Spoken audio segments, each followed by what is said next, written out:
John Sykes is a name that many casual rock fans may not immediately recognize, yet his influence is deeply embedded in some of the most iconic music of the 1980s. A guitar virtuoso with unmatched tone, powerful riffs, and soul-stirring solos, Sykes helped shape the sound of hard rock during an era when the genre was exploding globally. From his work with Thin Lizzy, where he helped carry on the legacy of the late Phil Lynott, to his pivotal contributions to Whitesnake's 1987 self-titled album, Sykes was more than just a sideman. He was the driving force behind some of rock's greatest moments. Songs like Still of the Night, Is This Love, and Crying in the Rain weren't just hits, they became anthems, and behind the aggressive precision and emotion of those tracks was Sykes's guitar.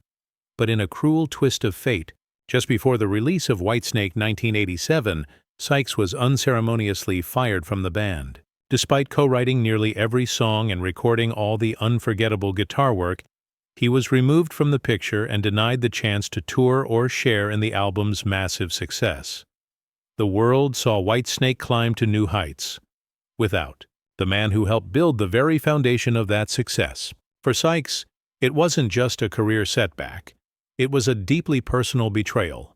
He had invested everything into that record, only to be pushed aside when the spotlight was brightest.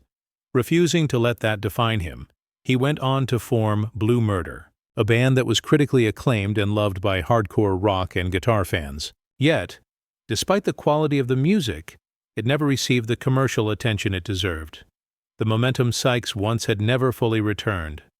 Over the following years, whispers of a comeback surfaced, rumors of a long-awaited solo album, of studio sessions, of a resurgence, but the music never came. Fans held on, hoping for a revival that never quite materialized.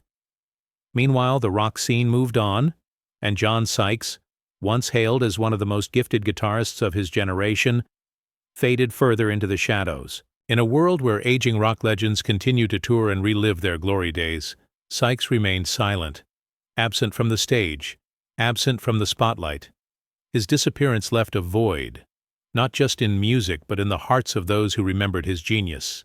The tragedy of John Sykes isn't just about being overlooked, it's about being forgotten. A man who helped define an era was cast aside at his peak and slowly disappeared from the public eye. So the next time you hear that haunting opening riff from Still of the Night, take a moment to remember the artist who created it and realize that not all legends get the ending they truly deserve. John Sykes remains a forgotten icon, a heartbreaking example of how talent alone doesn't always guarantee the spotlight.